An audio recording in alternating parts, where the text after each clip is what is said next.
Good morning. My name is Ted Gardner, and I'm an interviewer for the Library of Congress Oral History Project, the Veterans Project. And here at our main library downtown Cincinnati, our wonderful library, a repository of history and genealogy and so forth. And I have the pleasure and the honor of speaking to Maynard Futscher from Northern Kentucky. Dennis Daly is our videographer and historian. Maynard, where were you born?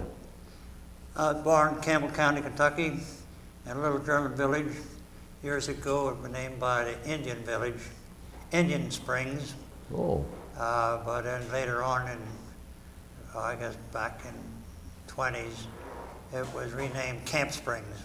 Camp Springs. So Camp Springs in the post office in Melbourne, Kentucky. Oh. And that was on January 16, 1924. 1924. Okay. Well, you were a child of the early Depression, pre-Depression times. Oh, yeah. Tell me about your family, Maynard. Your mother and father had a farm, did they?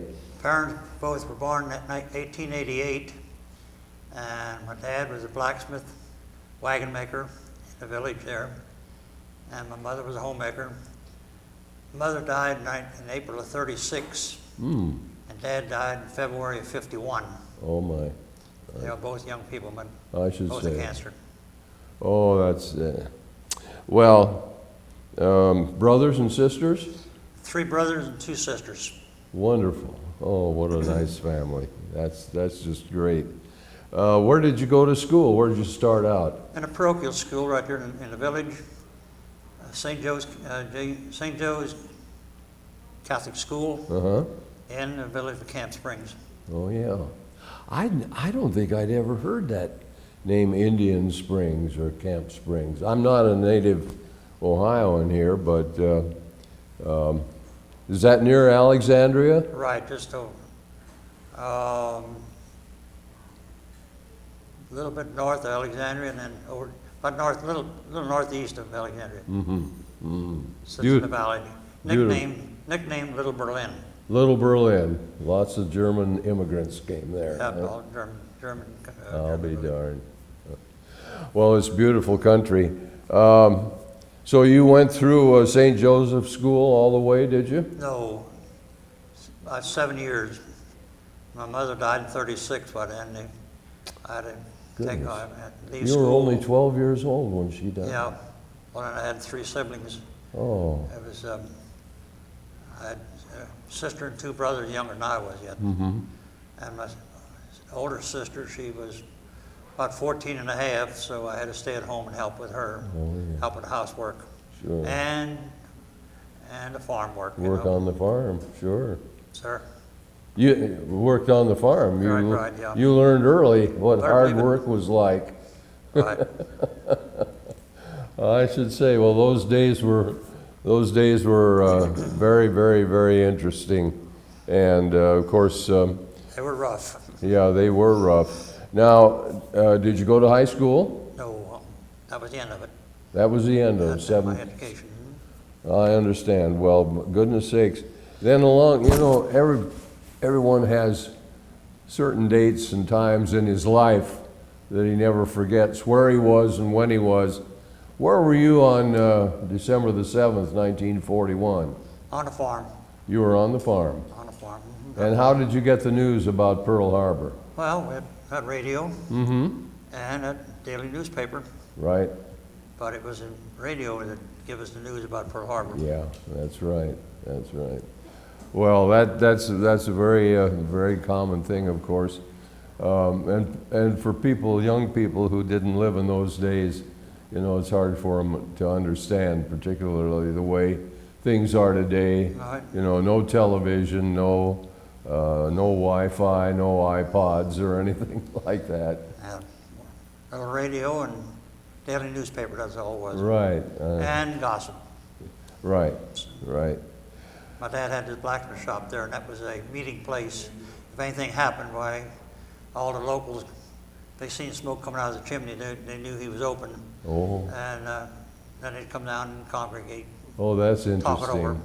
Sure, sure, kind of like the hot stove league, That's huh? right, yeah. Well, you had registered for the draft, did you? Yeah, or- right. Mhm. So the government had your number. How are you? Can't get away from that. So, what was your first indication that you were going to be called up?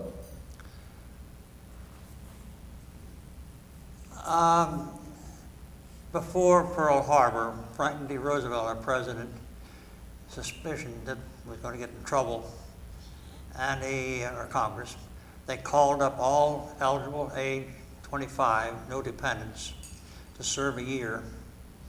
And after the year, they would be rotated. Mm-hmm. Well, that first year, why, Pearl Harbor.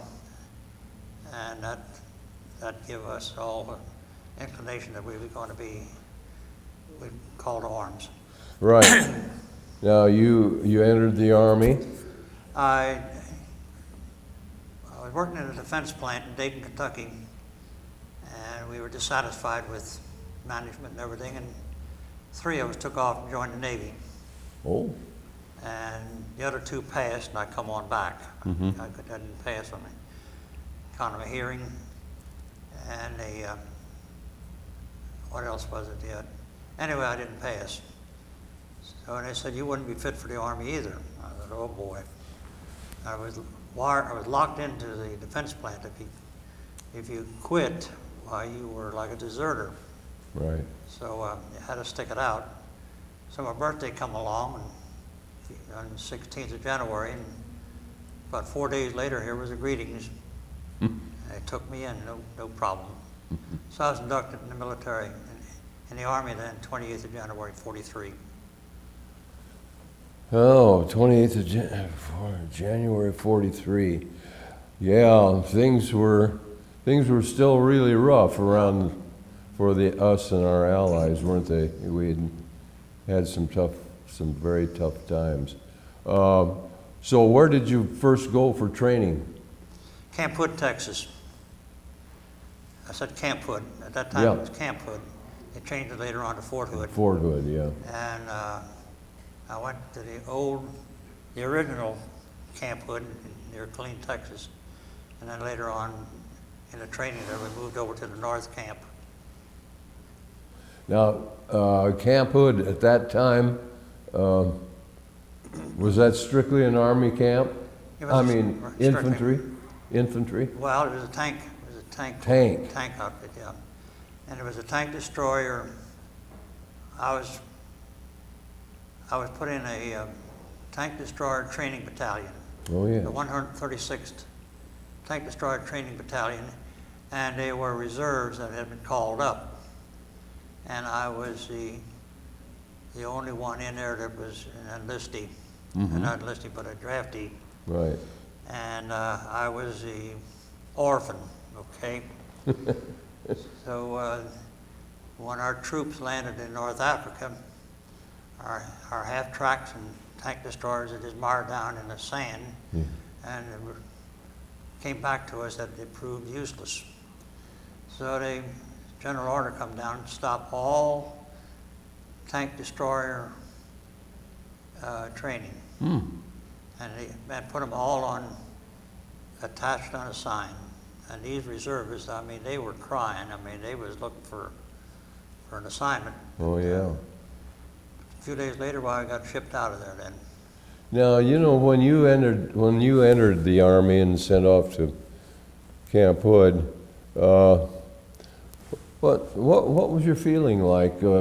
All of a sudden, you're yanked out of a cozy farm community, loving family, and all of a sudden here you're with a bunch of strangers. Quite an adjustment. Oh boy! Quite an adjustment, yep. And they came from everywhere, didn't they? You Food met was people. different. They ate more goat meat out there. I don't know. That's all we got was goat meat. Oh, and you could smell it for a quarter of a mile away. Really? but then after a while, you got to like it. No. Yeah, the chow was pretty rough sometimes. Well, how long were you there at Hood? About 13 weeks, 12, 13 weeks. Okay. And then you got orders to go to, Well, we got shipped out then, all of us. And I went to Shenango, Pennsylvania.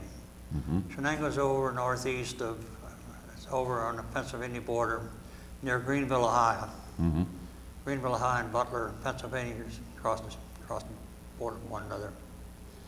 I was at the replacement center there, and I had been suffering from, well, I have to back up a little bit there. Since I was the orphan in his outfit, I was selected there and given a Jeep to go out in the field there, and different trucks, they give me different assignments, to siphon gas out of the trucks to put these cans, you know, to clean transmission parts, and et cetera. I was in a motor pool. And every Friday, 2 and 3 cans of gas. While I was siphoning that gas, I was swallowing a lot of it. I got sick, not realizing what it was. And I went to the hospital, found nothing wrong, went upper and lower GIs.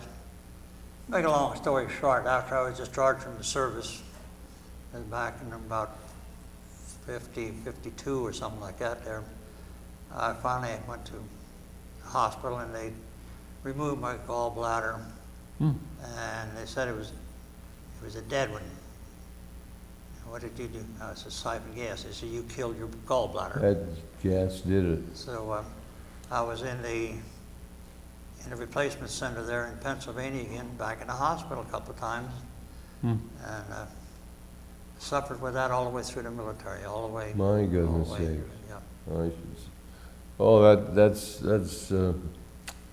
that's a difficult, very, But they very. couldn't find it. They couldn't find no stones or anything. And it just looked like a mush.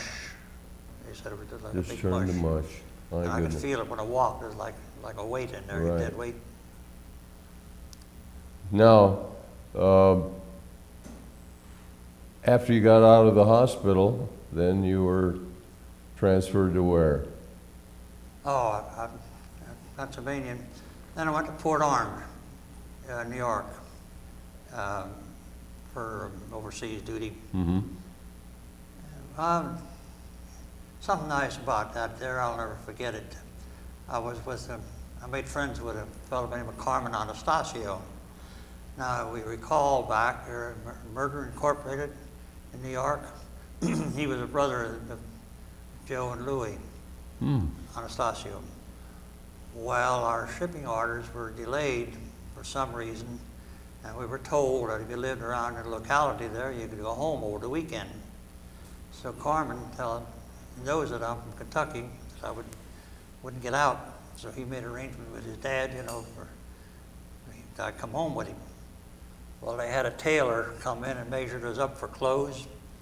And Saturday morning, a new suit of clothes come in, tailor-made, shiny shoes, Wow.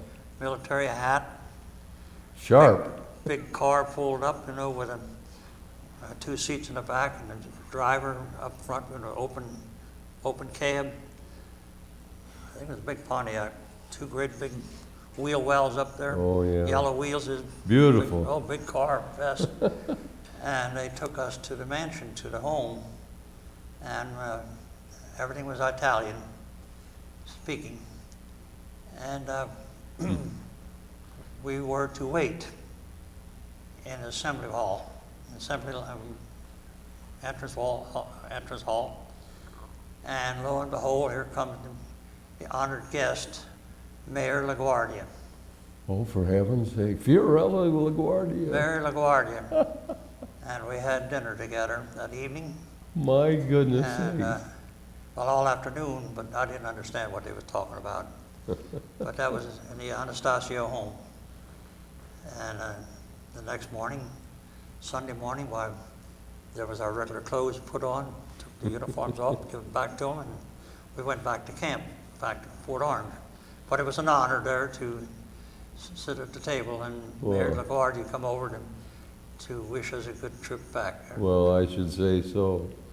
Isn't that something? What an unusual experience, It was. Mike. My goodness. And then Yeah. the Anastasio brothers, Murder Incorporated, there, one was shot, Brother Joe was shot, killed, and the other one, Louis, was in a barber shop one day, and somebody come in and slashed his throat while he was in the barber chair, My killed goodness. him. So that was the end of them boys. Yeah. Yeah, those They are, treated me well. They treated me well, just as well as they did their own boy. isn't that nice? That cost them a lot of money that day for that limo and everything. Well, I can certainly understand how that would be an unforgettable experience for you, Maynard. So eventually, you got orders to go to embarkation point, did you? Yeah, that was an embarkation point. Port Orange was. That's what Port Orange Yeah. was. We sailed out of there on the Mauritania, and it was the mothership of Casablanca. Right. And Beautiful ship. Beautiful ship, yeah. It was the Beautiful. third largest afloat at that time, Right. after two queens. Mm-hmm. And it was 6 days we was across to Liverpool. Did you go unescorted? Unescorted, yeah. Yeah. And there were attacks, and they did fire their guns. I don't know at what, but we were all below deck. Really? Probably heard the guns go off. Wow.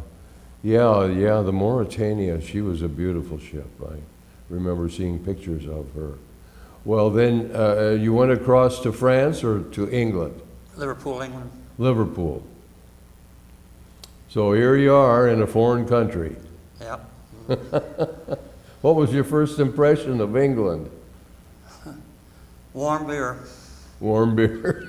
Warm beer. That's not American, that's for sure. There were 6 of us there held aside, and this is in Liverpool, and we were to wait for a company to come in. They, well, what we would do, 4 or 5 of us would take off and leave one in the barracks in case somebody called us. We was free to roam, but be on call. And we'd go on over to the Adelphi Hotel. That's where on Limestone Street there, that's where the Beatles got their start. Oh, yes. We drank beer, warm beer in that joint there where they got their start, the Beatles. And it was about 2 weeks later, then a unit come in from Iran. When I was back, beginning of our interview, I stated there that Franklin D. Roosevelt, our president, had called up these able-bodied 25-year-old with no dependents. These were the men that were called up. They were in Iran for about 2 years. Wow. And they built up Iran, oil wells, runways and highways and everything. And when they got the shipping orders, they thought they were going home. When they got to Liverpool, they got a different assignment. City duty and also dock duty. So the regulars there, why they got the city, ride around Jeep with white gloves on, etc., you know. Were you assigned to work with them? Well, we worked with them, yeah, but we got the dock work. We got them. You got the dock We work? got the low down stuff. Wow. But they were so dejected. I mean, I can't really blame them. They thought he was going home. One of them did tell me, he was from Altoona, Pennsylvania, his name was Joseph. He did tell me, he says, in about 60 to 75 years, he says, they're going to come back. And he said, you're going to see the damnedest war. He said, we won't be around, but he said, you will see the damnedest war, and it'll be an air war. Mm-hmm. And yeah. But when 9/11 hit, I knew what he was talking about. Absolutely, I should say. Isn't that something? Yeah. Yeah, well, you certainly, you have a wonderful memory, and you retained details. I'm pleased that I have that. Pardon? I say I am pleased that I have a good memory. Mm-hmm. But we had dock duty there. And the ship's commander, when he come in, why they would give our company commander the whereabouts of where stuff is to be guarded, like liquor and prescription, drug, Sure. etc. And also there were wax, and there were women personnel over there also, so there were clothing there, and that had to be guarded very closely for pilferage. So we're down in them docks, down in them holes of the ship. The only light you had was one little light come down, Yep, with a spotlight, and the rest of it was dark. light bulb on the end of it. And we were asked, instead of just stand there, to help unload, but to help get the ship out, because there were times there would a high tide come in where those ships could move. Mm-hmm. And I helped. I had a 30 caliber loaded rifle hanging on me. And this particular time there, we're down about the third or fourth hold, just a little light in the center. And I was carrying two 45-pound boxes of 30 caliber ammunition. Wow. Boxes now. This is old time boxes, no plywood. And we had a walkway across two crated, trucks and jeeps came in crates. And during shipment, they shifted, and caused openings. In this one particular place here was an opening about, not quite 24 inches wide. And we had a makeshift gangplank and a walkway. And here I come with two boxes of ammunition, and somebody moved the plank. And I go on over and I step down in my right foot in an open spot. I cleaned all the skin off of my right shin. Ooh. And my left foot, I come down on my heel with my full weight. I hurt my hip, hurt myself. And we would come to that later. We'll finish up on that later. But then he put me in the hospital and treated me for a foot injury. And when the swelling went down, I went back to work again. I was still hurting. And my foot is not quite a full size, bigger now than what it was. But anyway, went back, and also all the little nooks and crannies that was open, they stuffed it with fiberglass. And we didn't know what it was. And in transit like that stuff rubbing against each other caused a lot of dust. Oh my. And we were working in that dust, couldn't hardly see. It was so thick. And when they would take the planks off to go to the next hole, that dust would go down and accumulate it. And I wound up with pneumonia. I thought, how can I get pneumonia in a place like this here? So I go to the hospital, and after a while they said, no, you didn't have pneumonia, you just had a bad cold. Mm-hmm. But it was an inhalation of that dust. And I still got wheezing. I have never told the military doctors yet, but I guess I will, that I had gone through that. Mm-hmm. So the second time when I was hospitalized for pneumonia, I lost my good home. They put me back in the replacement center. Mm-hmm. And they put me in a replacement center near Tills Head, England, near Coventry. And it was also close to the Stonehenge. You know where the Stonehenge? Yes. Well, that was within walking distance of our place. There. Spent a lot of time there. And Bath, England. But while we were at this replacement center there, by anybody that needed a dirty job done, they'd come on up there and go back up to the replacement center and get 4 or 5 guys. Sure. Well, if you happen to be there, out you went. You dug a sewer, you done everything.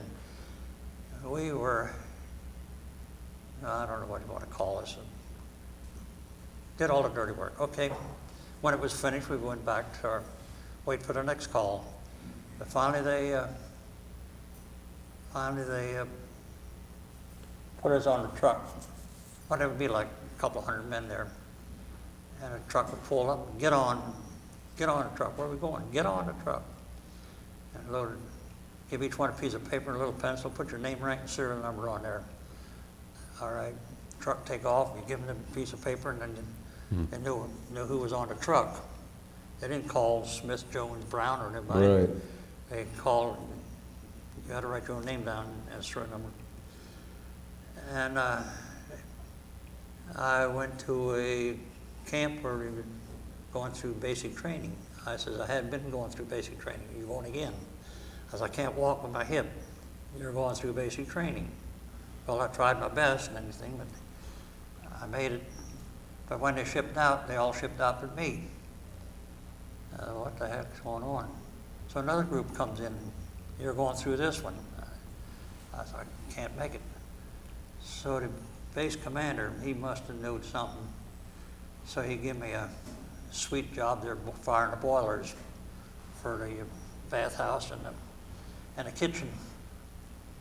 And I had to be very conservative with the fuel. It was very short at that time. But again, when my dad was a blacksmith shop there, I knew fire. I mean, I knew how to build a fire. I knew when to clean the fire and everything. And I did very well there, and they was well pleased with it. So one afternoon, they come over and told me to report to the command office, or the command post. Well, I went on over and asked me how much money I had. So I got $37 in English money. Put it on the table. I thought, now what? Laid it on the table, and he gave me a receipt for it. And he says, we'll talk to you later. So 2 days later, they called me in, and there was $37 in English in American money. What's this? He said, we're sending you home. I says, oh no. Oh no, I'm not going home. But I had a sore hip. Had 3 boys in the local area had lost their life in Europe. And namely Raymond Gunkel, Emil Young, and Elmer Rannell. Mm-hmm. And there was a 4th one later on, Elmer Reitman, but that was months and months later in the Air Force. So I said, I can't go back to that village. I mean, they'll shoot me. You know, they won't accept me. You're not going back? No, sign his waiver. So I did sign a waiver, you know, that I turned it down. Says, you know where you're headed? I said, okay. All right, so they shipped me out Southampton and with some more. And while I was there, there was an infection inside of my left buttocks.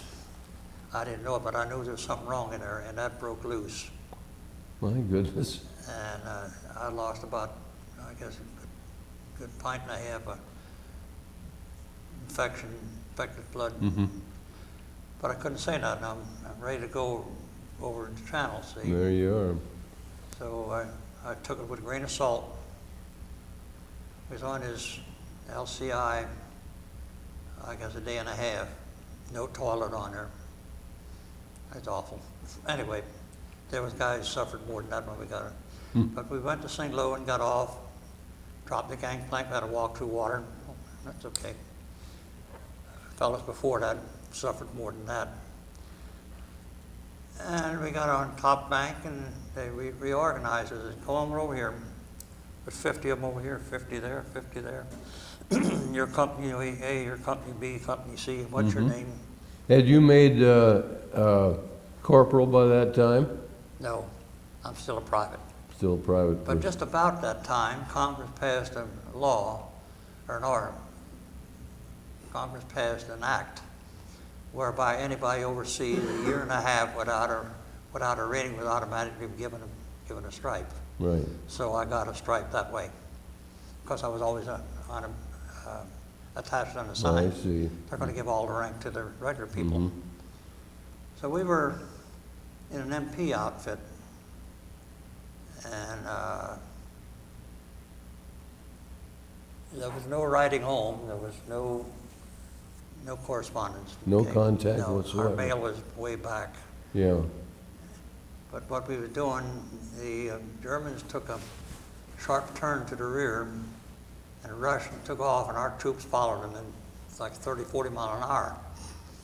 And they went for defenses. They went back to the Siegfried line and turned face and waited for our troops to come in. The battle started. Well, they left a lot of troops behind, hidden in the hills and cisterns and bell towers and you name it, schools and everything.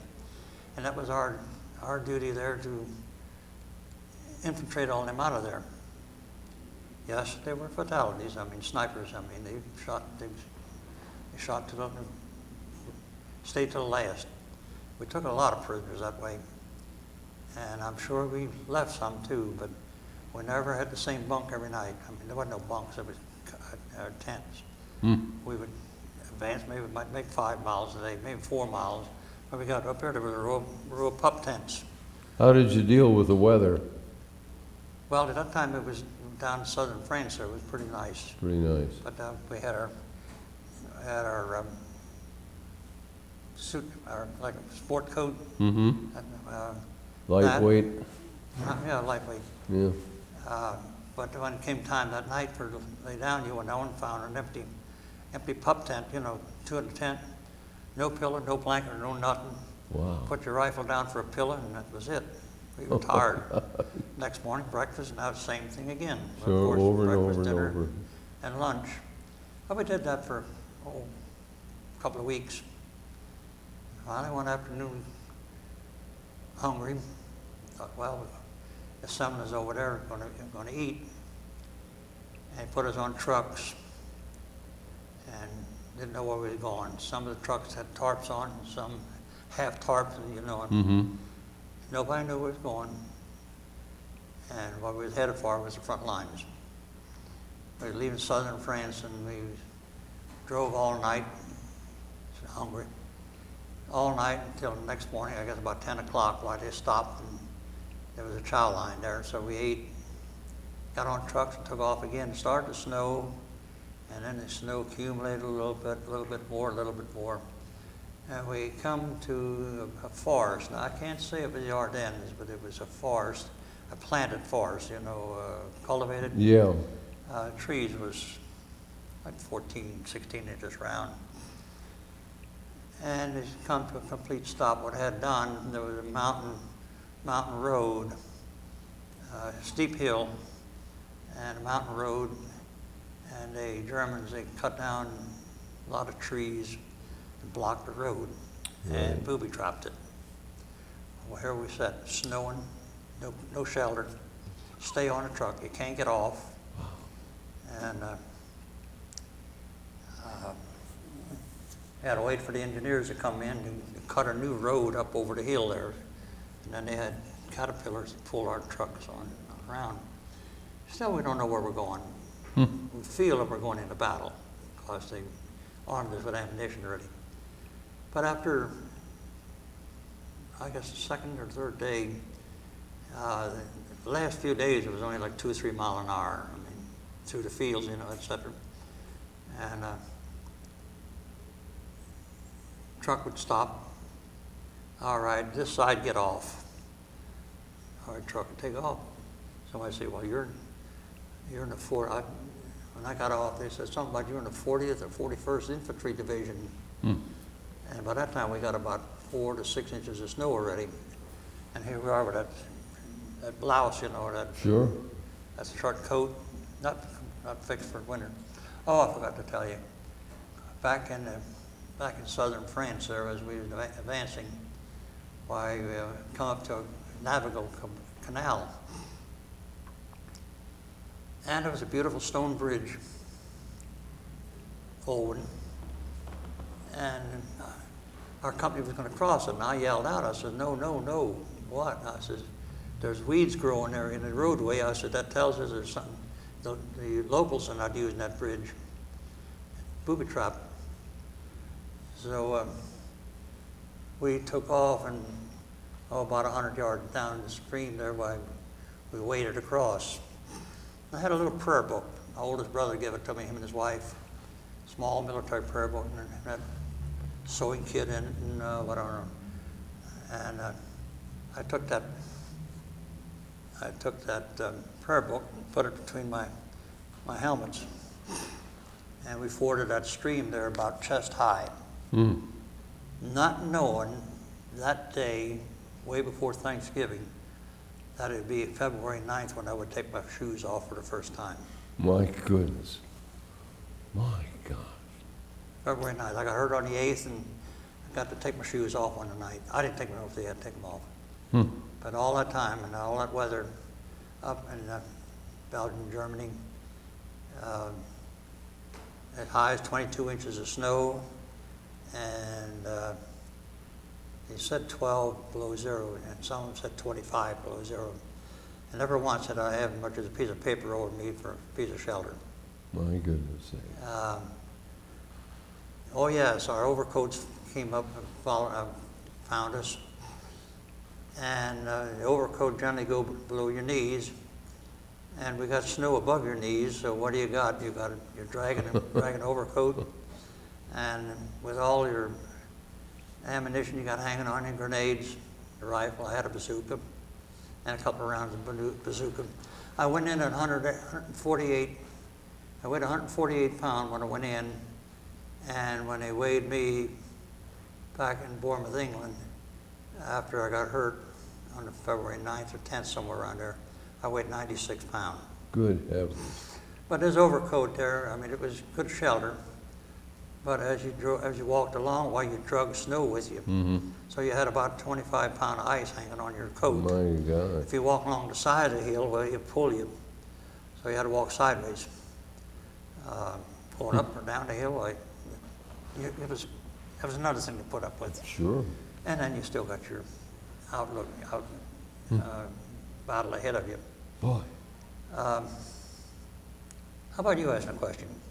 Well, where did you first come in contact with the enemy?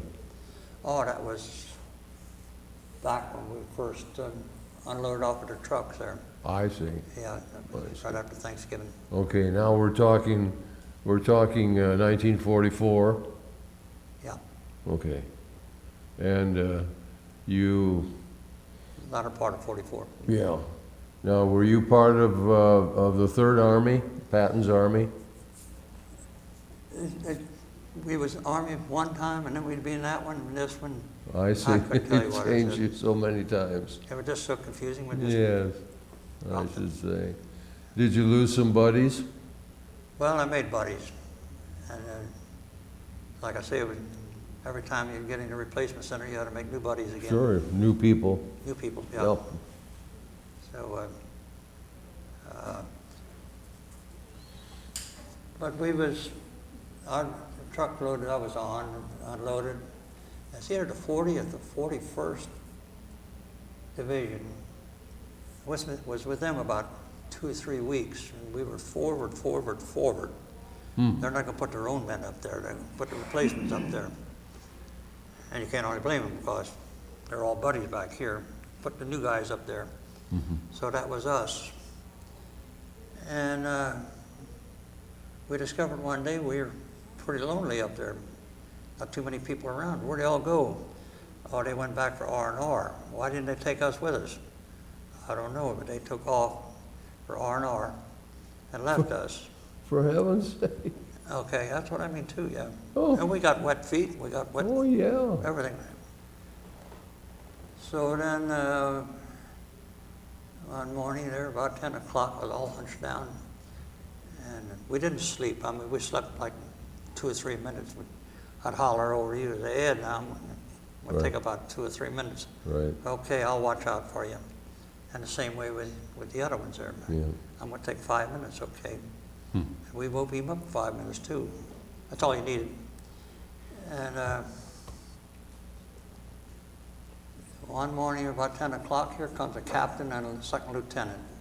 Captain got his bars there shining real nice, you know, and like he just come out of the laundry. No helmet, he had a shop cap on. He said, welcome you into Company A of 345th Infantry, 87th Division. Well, finally I got home. And talked with him a little bit, and he said, be very careful. And he says, I lost a lot of men so far. And I said, you done? He said, yep. I said, we're going to lose a captain too. He said, what do you mean? I said, we're going to lose a captain. I said, get them damn bars off of you and stick them in your pocket. Yep. I said, you're a dead giveaway. Right. But the second lieutenant, he had his kind of smoked off a little bit, you know, with the soot. Not quite as shiny. And as he walked away, he made a step or two and walked away, and he said to the second lieutenant, he said, I've been chewed out by majors and colonels and generals. He said, I've never before been chewed out by a private. And I said, Captain, next time I see you, I'm going to chew your ass out again. And he didn't like it. I don't think he liked it, but I told him. You might have saved his life. No, I didn't save it. Oh, I think it was 9 days after he took a fatal shot. oh my. And then after that happened, and the sergeant come to me and he said, "You've been up here on line a long time, haven't you?" I said, "Yeah." He said, "Well, I'm figuring on a battlefield commission since the captain got shot, got killed." He says, "I have to find somebody to fill my spot." He says, "I'll make you the sergeant." "Hell no, you ain't gonna make me no sergeant." I said, "I've been over here 2 years now," and I said, "I couldn't make more than PFC," and I took Congress to get that. And I said, "You ain't making me no damn sergeant. I speak just like I am. You don't want to be sergeant?" And nope, get somebody else. So it was an opportunity, but I was satisfied where I was at. Yeah, you didn't want that. And of course, I'd have been back in shelters back there, you know, and Sure. where there's fire and heat and so forth. It was rough. I mean, we had face-to-face. I had my bazooka. While we was organized their way, we seen them advancing a machine gun emplacement. Seen them set up. What are we going to do? Well, just wait for the proper time and we'll clean that out. So with my bazooka and them guys, 3 or 4 of us, steady rifle, and wiped that machine gun nest out. Mm-hmm. But then there were patrols at night. I mean, you were tired. Well, you were tired from day one. Yeah. No rest. And you'd go on patrol. And all night. Sometimes you get pinned down. You didn't get back the next day. You had to stay where you're at because you were behind the line. Right. And as soon as you come back, why, there'd be another group had that bazooka. You the bazooka man? Yeah. We're going on patrol. Come on. I said, "I ain't got nothing to eat." "Come on, you're going on patrol." Why, 24 to 30 hours, nothing to eat? Nothing to eat, nothing to drink. One day a guy did throw me a can. It was a can of either red beets or cabbage or something. It was froze solid. And he had cut around it. And he was eating it like a popsicle. Right. And he said, "Here, take this here." He said, "This will sustain you." And yeah. Back out on patrol again. There was one night, country boy now I am, we're on this patrol and we're just bound over a hill. And I stopped the corporal and, "Corporal, what?" I says, "Look what I see." "What?" And I says, "There's a haystack over there." "Yeah, what about it?" I said, "A haystack in a briar field?" "What are you talking about?" I said, "A haystack in a briar field?" "Uh-uh. What do you mean, a haystack?" I said, "That's a tank." "Oh, you're crazy." So we kept on going, approached the hill on another place. I said, "Hey, Sergeant, Corporal, what? Where's the tank? Where's the haystack?" "Halfway down the hill." He says, "You're seeing things." I says, "Am I?" "Yep." Waited there a little bit. "Hey, Corporal, come here once. Where's the haystack?" He says, "Down by the creek." He says, "It is a tank." I says, "I told you that." Yeah, we could have got around to back up, and fired into him. So we watched them there a little bit and got down the creek. Of course, the creek was froze solid, we could walk across it. And walked around the bend, and here's that tank. And I guess it ain't more than about 20 yards away from me. I take 2 to fire his bazooka. One to load it and wire it up. And he pats you on the back, on the shoulder, like on the right shoulder. He pats you like that, and he takes off, and you're on your own. So I fired into the drive wheel. There's a sprocket, and it was a napalm bomb, a shell, where I think of the name of it, where as it left the bazooka, it would turn hot, and when you get to its destination, it was red hot, and it would plaster in there like silly putty and freeze like a weld. Well, when the tank crew smelled that smoke, and I guess the sound of the impact, they started up the started up the tank, and when they did, they broke the sprocket. So they only got one track. Right. So they're spinning around there. By that time, we were around the bend, and they're firing all around there until they run out of ammunition, and down to the woods they go. So we got that tank. Anyway, and that's that night. But they wouldn't listen to me. They said, how'd you know there's a haystack? I said, there's the woods, and there's the woods, and the thicket. What the hell's a haystack doing out there? Oh, I get you now. You're a farmer. You're a farm boy. Yep. Okay.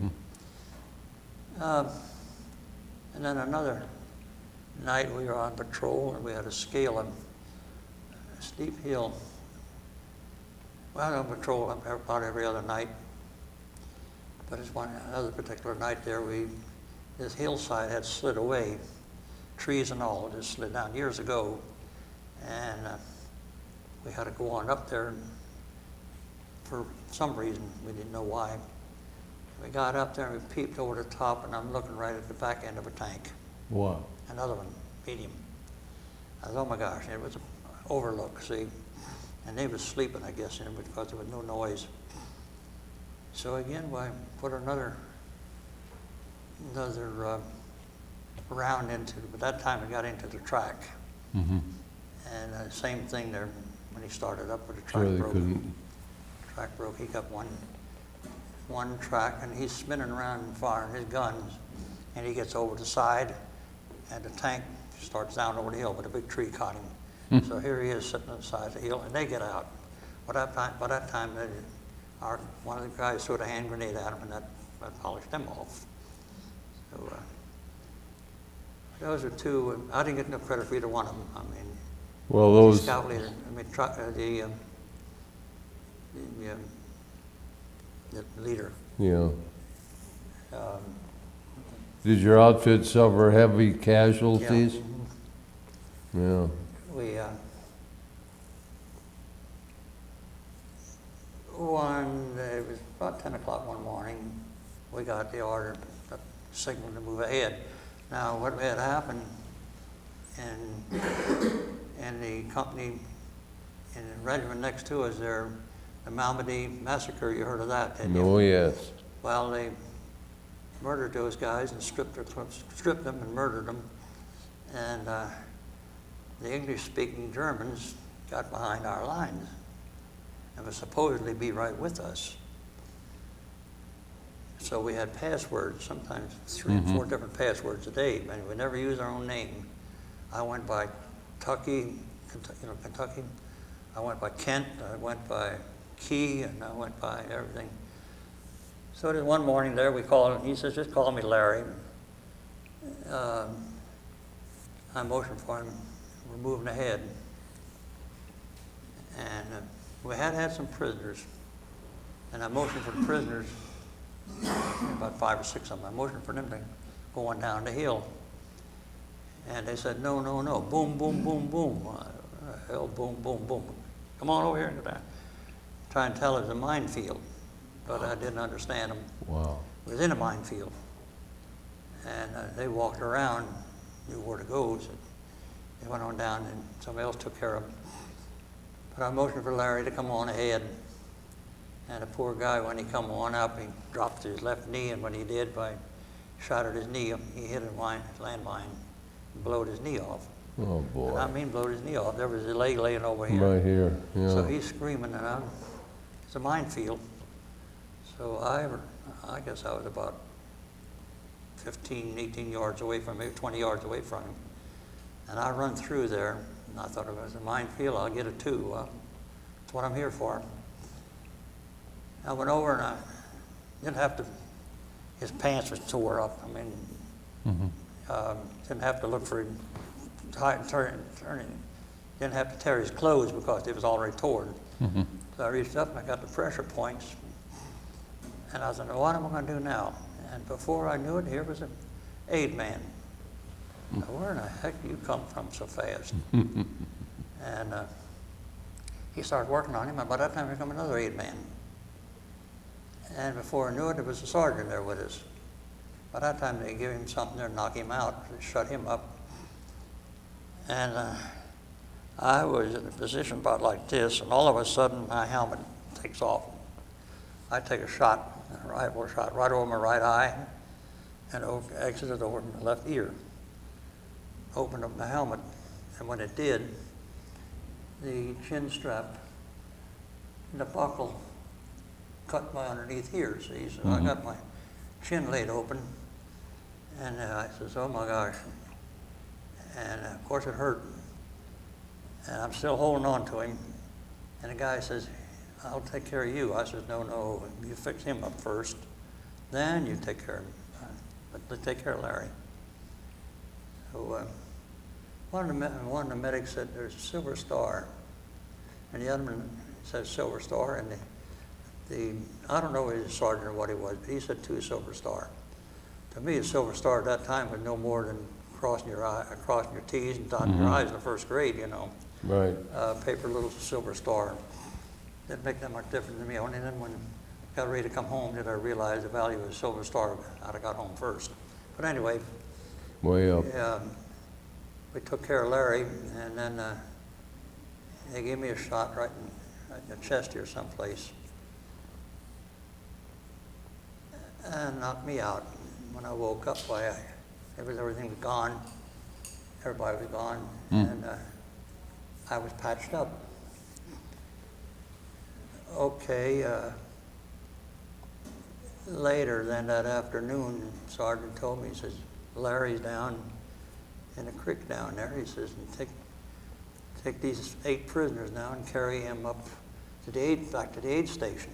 I said, "Where's the aid station?" Tell me where it was. Well, anyway, let's get to the station. Our command post, we never saw our command post. But the captain did tell us that as long as that flag is flying outside the command post, we're all right. But if it's gone, we're on our own. So that was the only discussion we had up there. Did you see the flag? Yeah. Out front? Yeah. Okay. Well, your morale was pretty high. Sure. And there was also a rumor going on that the Japanese had made it to the United States. Really? Yeah, that was the rumor on our front line up there. For heaven's sake. And that the Japanese were using the German prisoners for work details. Well, that was like around Christmas time, and it was well after Christmas. No mail, no mail in or out, okay? And it was after Christmas, sometime around mid-January. I got a piece of cardboard about that big around, with my name and address on it, and a bunch of figures. And it was a Christmas box that they had sent from home, whatever was in it. But that's all I got was the label. Was it the label? On the card. Then I knew we had postal service at home yet. Contents were gone. The morale builder. Oh my goodness. Really, I mean, we thought everything was to hell back home, you know. Sure. But when I got that piece of paper, that told me that the U.S. Postal Service was still in Still in business. Huh? Well, our morale was, I showed the rest of the guys, it was real good. So Well, I took the prisoners, and we picked up Larry and took him on back to the aid station, and put him in an ambulance and took off. Well, then the MPs took care of the prisoners, and I'm going to go back to my unit. And they knew I've got this bazooka. But by this time, I got a 2-piece one. I had to put it together. I had it under my coat. For some reason, they must have knew who I was. And here they start shelling. They shelled the prisoners first. They got a bunch of them. I heard screaming, and I was very miserable. And after a few rounds up there, why, they started after me. So I hit the ground. And I heard one. You could hear them coming, 88s. That third one, I thought, this one got my name on it, and it did. wow. It must have hit pretty close to me because the ground was froze. And as soon as it hit, why, it exploded. Yeah. And I got the You got shrapnel. the fire burns off of it. Tore my face up, and that new wound here and everything. My And goodness. I remember where I was, but then when they picked me up that night there, I was about, I guess a good 100 feet down the hill from it. So they must have fired, knocked me out. They must have fired more of them. So they took me to the hospital, and they come around that night and had a stick there and touching each one of them and come over to me and said, leave this one. I says, oh no. I had fallen asleep because that's the first good rest I had for months, a couple months. Good heavens. And they picked me up and he says, Silver Star. When he looked at my dog tag, he says, Silver Star. Yeah, Silver Star. Let's get the hell out of here. So they took me to the ambulance and took me on to Reams. And they had just opened up that hospital. And Silver Star man. I paid no attention to it. And the next day I was there, I'm blinded. I'll be patched up. Yeah. 6 weeks on my left eye, right, 4 weeks on my right eye. And I don't know what my body looks like, but I'm in this hospital. They got me stripped down now. And two guys come along and says, you're scheduled for surgery tomorrow morning. I says, what kind of surgery? They says, we're taking your left leg off right below your hip. I says, oh no, you're not taking my leg. He said, we're taking your right foot off the day afterwards. I said, you're not taking nothing off of me. He said, you want to get gangrene? I said, what, then I die? Yep. I said, well, what a better place to die. I'm not going home. My goodness sakes. Well, so they flew me then in a Piper Cub, used a highway for runway. Me and a nurse, they flew me to the Paris airport. At that time, the airport at Paris was just 2 Quonset huts. That's all it was, and one runway at Paris, what it is today. So they flew me to Bournemouth, England. The nurse was right with me in the C-47 with other patients. And again, they was going to take my leg off. I said, no, no, no, no, no. I can't see it. See, I wish I would have been able to see it, but I guess the shock would have hurt me. Well, Maynard, you know, I'm sorry to say that we've run out of time, but I'm telling you, this is the most amazing story. How you've suffered, many times you've been injured and everything. What did you get, 2, 3, 4 Purple Hearts? Just one. Just one? There should be more, yeah. Oh yeah, it should have been more than that. And you should have gotten the Silver Star. Yeah. And I'm working on it. Yeah, I know, and I'm just so sorry that we don't have more time to talk about. I want to squeeze something in there. Drinking water, there was no such thing as drinking water. We had to eat the snow. Yeah. But the water, it did thaw, and the creek started to run. The boy would dip water out of the creek and drink it. Boy, water. After 2 or 3 months, boy, drinking water. Good. And after the snow melted, here was Gettysburg laying up there, all these dead bodies on this hillside there. Oh, yeah. And another thing, there in the hospital there at the Bournemouth, England, then they offered me again to send me home. And I refused, so they sent me down to Marseille, France. My goodness sakes. Well, it's an amazing story, and we just can't express adequately our admiration for you and what you suffered, and how you stood up for our great, your comrades and the American flag and everything. And God bless you. We thank you so much for your service. One thing, there are men that did more than I did. There's guys that did more than I did. But Well, I just happen to be in the spot here now where you're interrogating me. But there, like I said at the VFW meeting last night, there were more men that did much more than I did. Well, And I'll give my hat, tip my hat to the graves registration men that had to pick up those dead bodies. Oh, yes. Oh my. terrible duty, terrible duty. Well, thank you again, Maynard. Yeah, God okay, bless fine. you, and we certainly appreciate what you've done. Thank you for the privilege. Well, thank you very I much. thank my niece for bringing us over, Sharon Ramler. She's the one that set this up. Okay, well, that's it.